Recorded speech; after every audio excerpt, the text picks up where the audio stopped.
Buenas noches, bienvenidos. Hoy día lunes es un gusto estar con ustedes y conversar sobre los hechos más relevantes ocurridos a lo largo de la semana, si bien algunos de ellos son enormemente penosos, enormemente dolorosos para todos los guatemaltecos. Claudia Méndez Arriaza, Juan Luis Ponce, estamos listos ya para arrancar con la primera conversación de esta noche y vamos a dirigir nuestra mirada al tema que ha sido sensación desde... ¿Qué hora, Claudia? Eran las 6 de la mañana cuando empezó a, a ofrecerse información sobre la presencia de Juan Carlos Monzón, ¿o qué hora? Son 6:40 cuando me percato que hay anuncios en las redes sociales de que Juan Carlos Monzón se ha entregado a los tribunales y prácticamente a la misma hora se está manteniendo al tanto a toda la población de cuáles son los eventos que se desarrollan en el Cambrai. Como te darás cuenta, son dos hechos tan relevantes. De ambos vamos a hablar el día de hoy. Vamos a arrancar hablando de esa presencia de Juan Carlos Monzón, quien hoy fue fotografiado antes de que se abriera el juzgado del juez Gálvez, en el cual él prestó hoy su primera declaración, su primera comparecencia.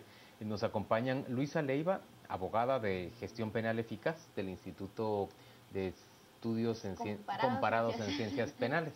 Y está con nosotros también Maynor Berganza, quien es un experto penalista, es un amigo de la casa que con frecuencia nos acompaña para hacer análisis de los hechos más relevantes ocurridos en nuestro país, que por cierto, Claudia, son cada vez más frecuentes. Sí. Yo creo que la primera pregunta la hemos planteado ya, pero deberíamos de profundizar en ello.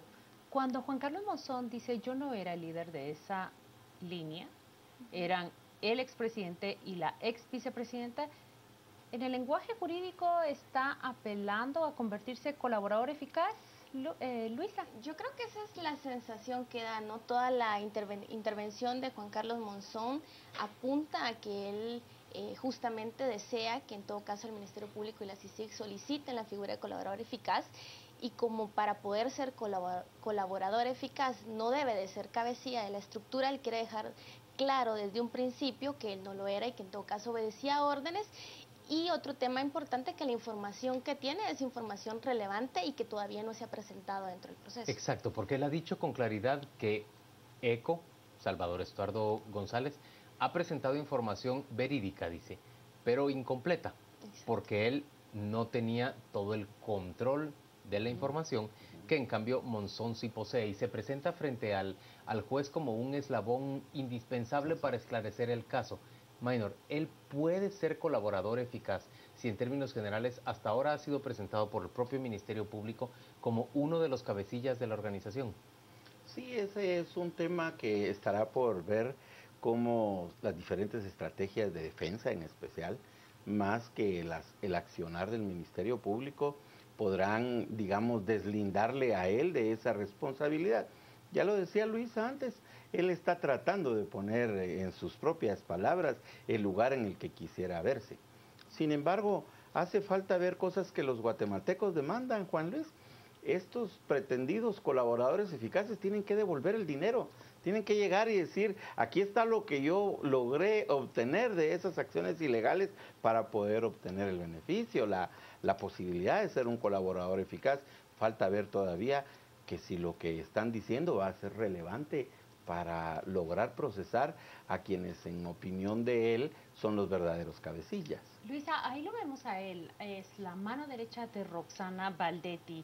Y la pregunta que quiero plantear en esa gestión eficaz de la justicia penal, ¿qué significa para un fiscal tener a alguien como Juan Carlos Monzón, mano derecha, como lo vemos ahí, de una persona que es acusada de delitos mayores como un soborno, una defraudación aduanera, dispuesto a hablar ante un juez?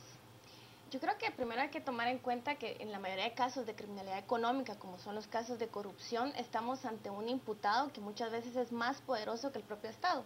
O sea, seguramente Monzón, Valdetti, Otto Pérez tienen más poder político, económico y una cantidad de recursos a su disposición que lo que pudo tener el juez o el fiscal, ¿no? Entonces, esa es como la primera dificultad, donde la independencia del organismo judicial, la independencia del Ministerio Público son tan importantes como para poder perseguir penalmente a estas personas. Luisa, pero es válido decir eso cuando él está teniendo que entregarse. Es que, digamos, ahorita estamos en un escenario donde él perdió el poder político, pero hasta hace 6 meses, en abril, era la mano derecha justamente de Roxana Valdetti. Pero esa Roxana Valdetti, esa señora se dejó de ser la vicepresidenta de la República. El presidente de aquellos tiempos dejó de ser el presidente y ambos son ahora sindicados que guardan prisión. Sí, y sin embargo estamos ante un escenario donde él mismo plantea que ellos todavía tienen poder político y que él va a hablar sí, solo sí le garantizan su vida. Entonces ellos asumen, o él está asumiendo, que ellos todavía tienen dentro del Estado o fuera de la cárcel una estructura que puede generar algún tipo de delictividad en contra de él. Él mismo planteó que su esposa fue amenazada. O sea, tampoco tenemos que caer con el hecho de pensar que porque están detenidos ya perdieron todo el poder y que ya no hay nadie afuera que esté dispuesto a hacer por ellos. Es una cosa importante decir también que estas son estructuras mafiosas. Esto es muy importante.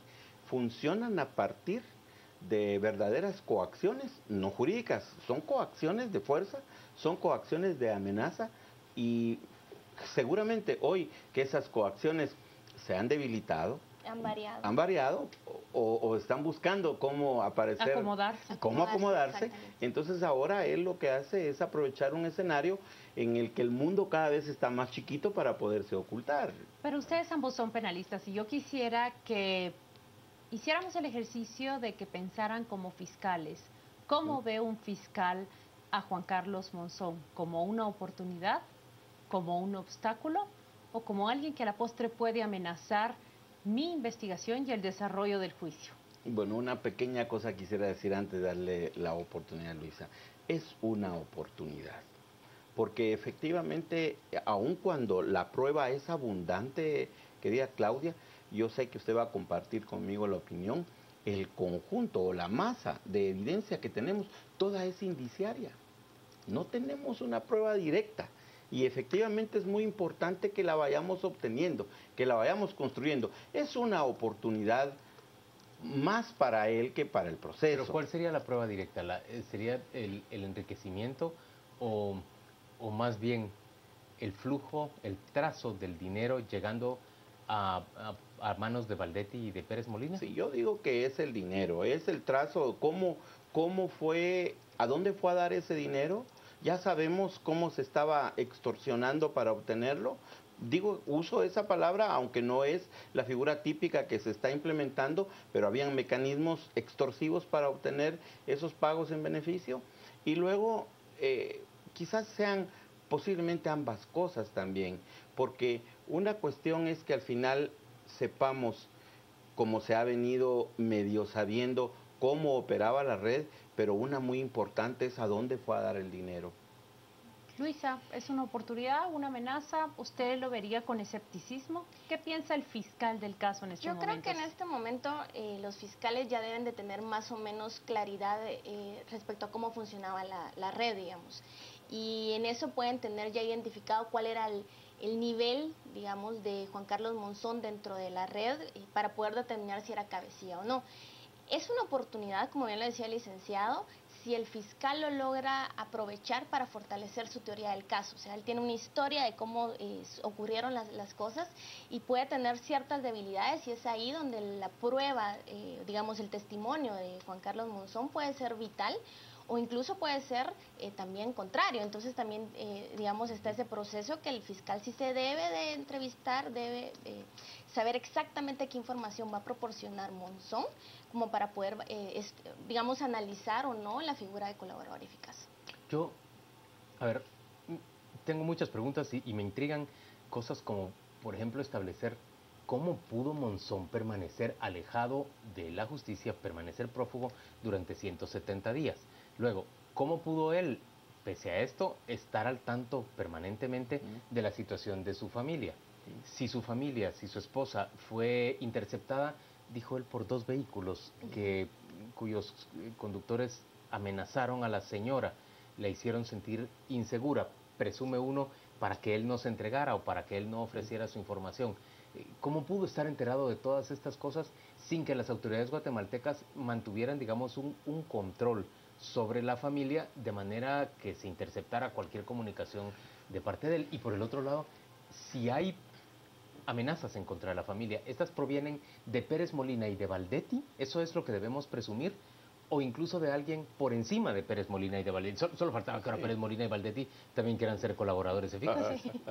Bueno, yo creo que aquí en la pregunta hay una oportunidad grande para quienes estamos en medio de del estudio del derecho penal.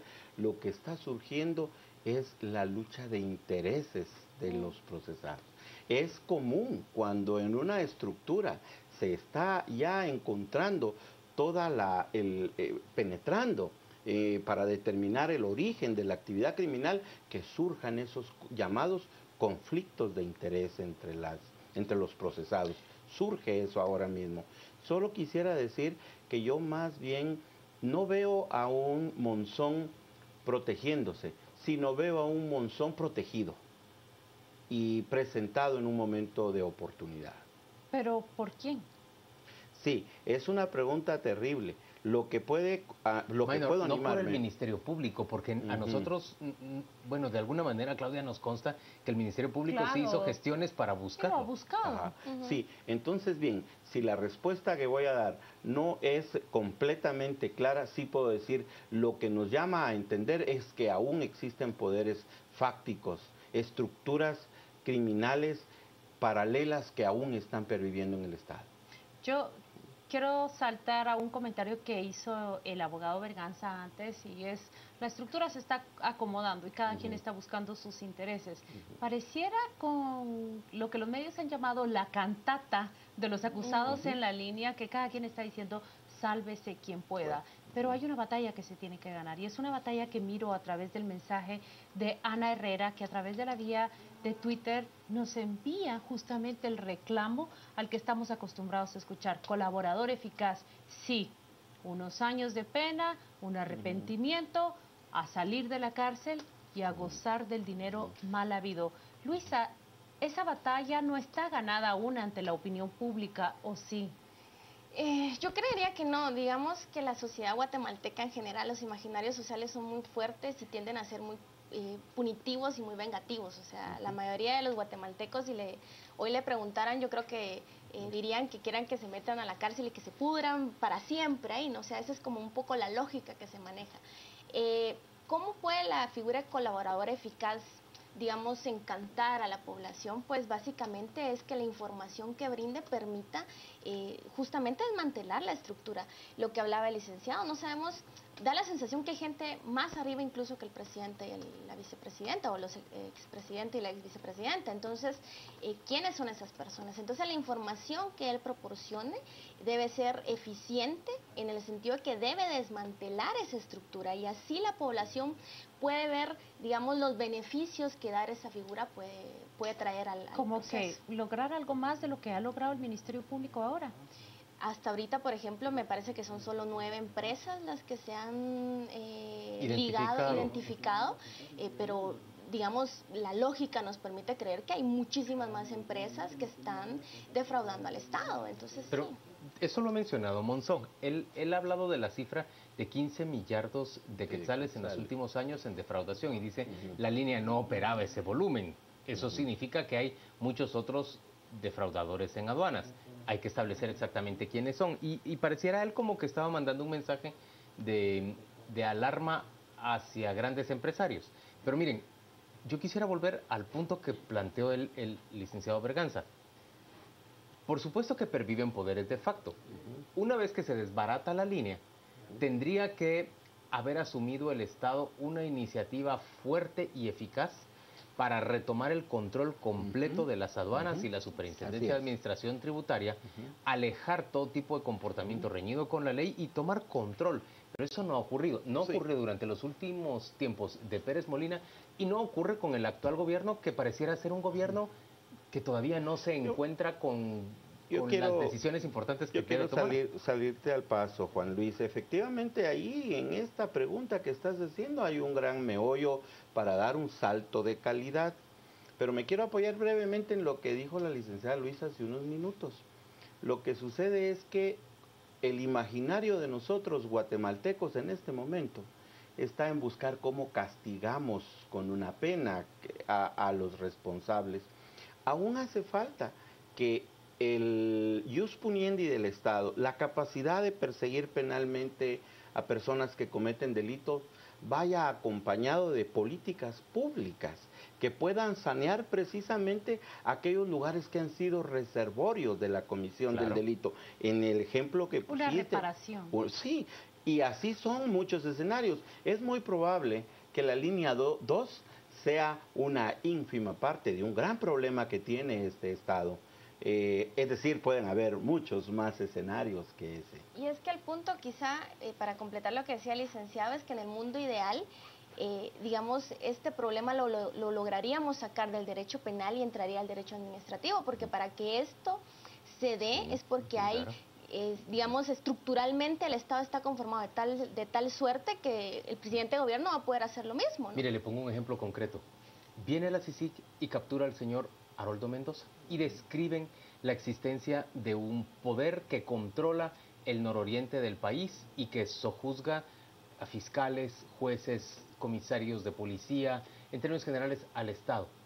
Y viene el presidente Pérez Molina y un poco demerita la captura de la CICIG y no asume el papel que tendría que asumir el Estado, que es el de salir a reforzar. Una vez que presuntamente se ha roto con esa línea de poder ilegal y legítimo, establecer el poder del Estado claramente ahí. Eso no nos ocurre en Guatemala. Pero permítanme agregar, ¿no es acaso lo mismo que ha sucedido en aduanas? Y en la cárcel, Claudia.